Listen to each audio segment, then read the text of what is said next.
I limped the rest of the day, making my chores take twice as long to get done. It wasn't easy going up and down 3 flights of stairs with a twisted ankle. I had to skip dinner to get to my side project, but it was worth it because I was able to leave a freshly laundered and mended hoodie folded on his desk. I set it down with a jasmine flower from my secret garden. I hoped he liked it. Reed's room still smelled of waterfall, even though I had closed the window earlier. I hobbled over and checked the window again. Lightning flashed, and the view from the large window was spectacular. With every flash, I could see the tops of the forest and the outline of the border wall. I watched, mesmerised, for about a minute, but remembered I should hurry away. I was about to leave when the door opened and Reed pushed me back into the room, closing the door behind him and leaning against it. He held my arm with one hand, keeping me close, while putting a finger to his lips with the other, signalling me to stay quiet. I heard Jason and Elliot talking loudly as they walked past the door. Layla's pissed. I don't get it. So Reed chose Sarah to be Beta, but what's all that nonsense about the halfling? How could that runt have any sway over what Reed decides? Jason countered. I don't know, but you saw Reed dashing back to rescue the mutt. That was weird. He's protecting his pack. Even that thing is his responsibility. In my opinion, it's Layla's fault Reed had to double back. She shouldn't have pranked the halfling like that. Still, how stupid is... what's her name? Whatever, it was way too easy to trick her. Stupid but fine. Did you see that ass? I like the short shorts she wore. I could hear a low rumble, not thunder. Reed was suppressing a growl. The giggling disappeared down the hall and finally silenced following a door being closed. Reed let me go, but he was giving me this look like, "I told you so," and he said, "I could smell you up and down the stairs. What are you doing here?" I looked down. "I am sorry. I was just finishing up my chores. Your laundry is put away." "You don't usually clean the 3rd floor?" I was asked to cover a shift. "These tasks are supposed to be done by late afternoon." His tone was cold. I shouldn't mention Layla. It took longer for me to finish. I apologized. "Do you have to go into any more rooms tonight?" I shook my head. I had this urge to touch his hand like I did in my fantasies. I shouldn't have allowed myself to indulge like that. Now, I wanted it for real. I'd better go. By your leave. "No." No? Forgetting my place again, I look up. He's looking right at me. "No, sit down." He pointed at a chair. I obeyed, pretending I'm fine by not limping. Holding my breath against the pain, I perched myself on the edge of his chair, so as not to wrinkle the jackets that were hanging on it. He knelt in front of me and commanded, "Look at me. Don't look away." My eyes are glued to his. "Ari." I hate how much I love it when he says my name. "You heard them just now.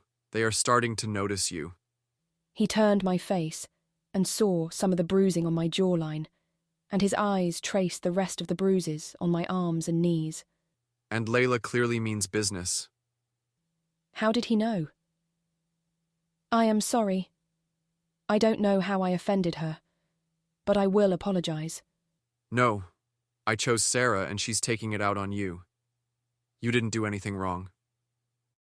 So you chose Sarah? I smiled. My advice helped. "Yeah, you were right. I needed to know my decision wasn't just based on my friendship with her. I needed to choose what's best for the pack." He stopped short.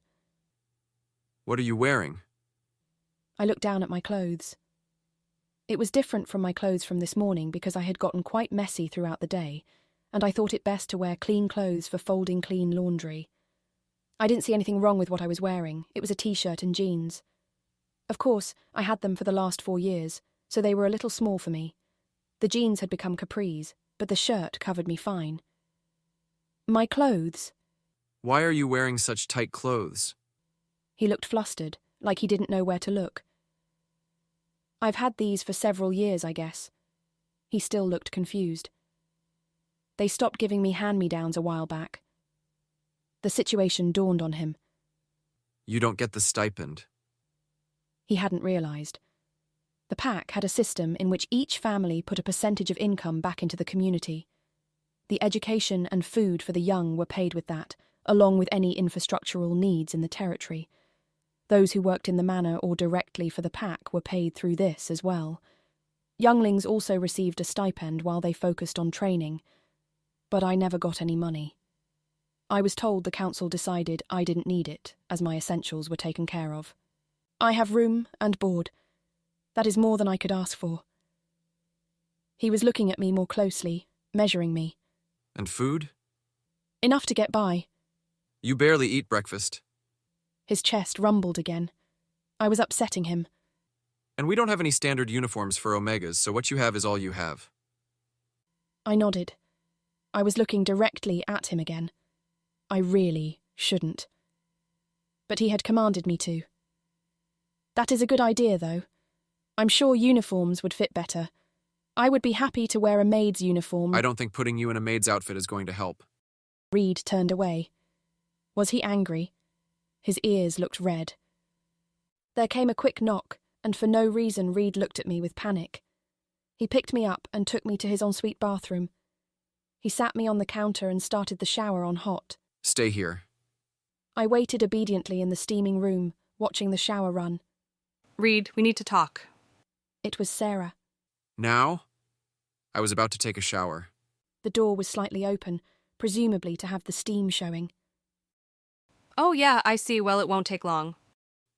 What is it? What is that smell? What smell? It's really subtle, but something like flowers. Hey, isn't this that girl's scent? You know, the one from the picnic yesterday. Yeah, I think so. I saw her cleaning the rooms earlier. Oh, that makes sense. She kind of gives me the chills. Are you going to get to the point? Yes. We've been best friends forever. True. And now I'm your beta. Yes. And I want to be happy, but it's proven what I've been worried about for a while. And what's that? For months now, I've been feeling like you're hiding something. Don't bristle up. See? That's what I'm talking about. Your stress is through the roof, and you're not talking to me. Now I can feel it. You're mad over something. Tell me. There's nothing to tell. Oh, that's how you want to play it? You're gonna lie to me? I've got nothing to say.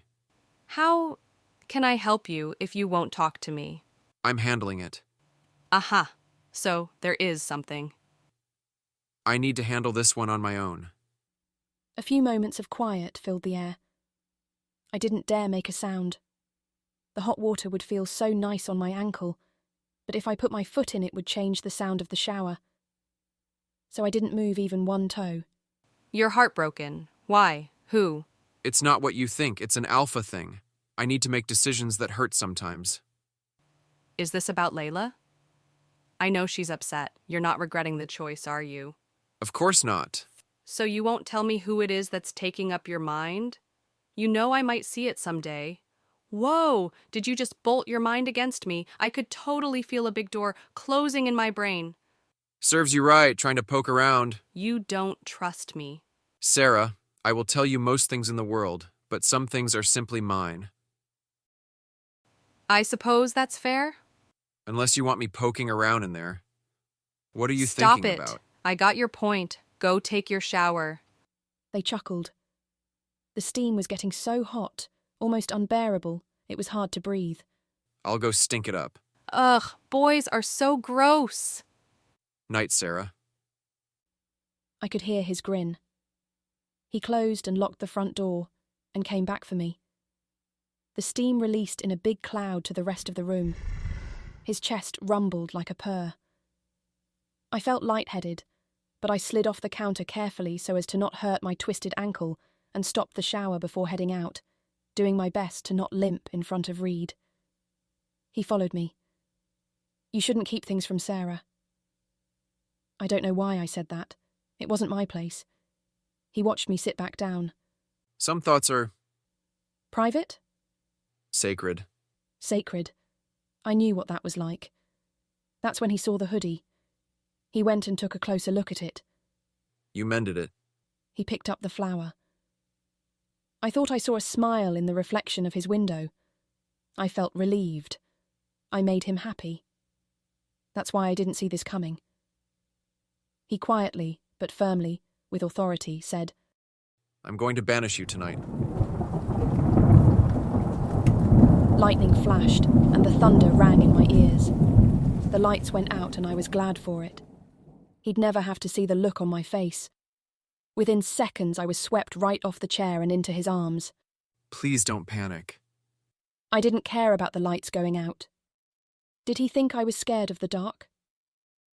I was shaking because my world was crumbling. Last night I had fantasized about being in his arms and him whispering into my ear. These weren't the words I wanted to hear. I can't have you around. I can't protect you. I was to be abandoned in the rain, just like before. Because I'm not a wolf. My voice was calmer than my panicking mind. His arms wrapped tighter. I would gladly die in these arms. What if I was bitten? Anything to have the right to stay in these arms. No. It was non-negotiable. I felt so disappointed in myself, asking such a thing. Bari. In my mind, I pleaded, "Don't say my name like that." It lied to me and said I was wanted when in reality I had no place here. And yet my body responded by pressing closer to him. His touch was warm, the palm of his hands hot against my back, but all I could feel was the cold in my heart. I couldn't stop shaking. He sighed and sat me back down gently. Please don't be scared. I'll help you set up a better life. His eyes were glowing. He could, of course, see in the dark. He could see my face. There was no hiding my heartbreak. Reed walked around his room in the dark without any trouble.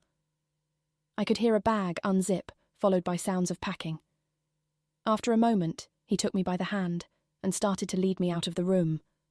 I stumbled in the sudden movement and wasn't able to pretend I wasn't injured. Hobbling behind him, trying to keep up with his long stride, I couldn't help but hiss at the sharp, shooting pain from my ankle. He stopped immediately. How bad is it really? I didn't know how to answer, but the glow of his eyes intensified for a moment. He picked me up. Stay quiet. He said, and carried me out of his room. My ear rested over his heart, and I listened to it beat. So calm. Mine was going like a hummingbird. He moved so fast, taking the steps down in leaps. Was he so much in a hurry to get rid of me? All too soon we were at my silo. He set me down, and I opened the old creaky door. What once was a slow drip from the roof was practically a constant stream now. I didn't need light here to know where my things were, and it was easy to avoid the large pot collecting the rainwater. Reed immediately turned to my small dresser. I only had a dozen items, and it took Reed less than a minute to collect it all. There was only one thing in here that was important. I reached over to the small crate next to my mattress. Reed? What's this? I handed him the old diary. He took the old blue book from my hands. A small, breathy Oh, told me he recognized it and that it was meaningful to him. Such a small, soft sound. I was glad to hear it. I know it wasn't my place, but I thought maybe someday you would regret throwing away the last gift your mother gave you. His eyes dimmed as he looked down at the diary. how did you know? You threw it from the roof the night she passed. It landed in my garden. I regretted it the moment I did it. I kept looking for it in the grass outside but couldn't find it. You had it all along? I didn't know when it would be best to give it back. If only you knew what this means to me. I had nothing left of my parents. I knew what any item from them could mean to me. I stood there in the dark, loving how beautifully expressive his eyes were in the magical, warm amber glow. It hit me how much I would miss him. He'd never know how my eyes followed him throughout the day. It was my reminder that life wasn't all bad. I could keep doing my best because he was too. It hurt that he would never want or need me. All the while, for me, the brief moments he had shared with me meant everything. Thank you for all you've given me. His glowing eyes intensified. What could we have possibly given you? This silo? All the bullying? You gave me a place to stay when my mother threw me away. Reed was quiet. I hope to repay you with a lifetime of service. I don't want that. It felt like a slap in my face. All I could offer to give was unwanted. We should go. The storm will give us the cover we need. Reed's voice was less husky, but still soft. I took a step towards the door and remembered I had a bad ankle. Here, sit on your bed. He set the bag down. I sank down to the mattress on the floor. He lifted my right leg, and I gasped. He had to get on his knees and lean forward as he softly licked my ankle. I blushed as he brought his lips to my knees. Stop. You don't have to. You were hurt on my watch. As gentle as this act was, it wasn't meant for a nobody like me. It was meant for someone special in your life. He was throwing me away. He didn't want me. He shouldn't feel obligated to try and heal me. The heat from my ankle was in stark contrast with the chill in the silo, and my body was misinterpreting the gesture. I hoped he wasn't looking at me. I covered my face as I felt a wave of sensation move from my ankle to the top of my head. I bit my lower lip. If not, I would have moaned and begged for more. Hot tears took the place of my voice as I held in my rising emotion. It was so wrong of me to feel pleasure, to wish the feelings were mutual, especially when I knew it wasn't.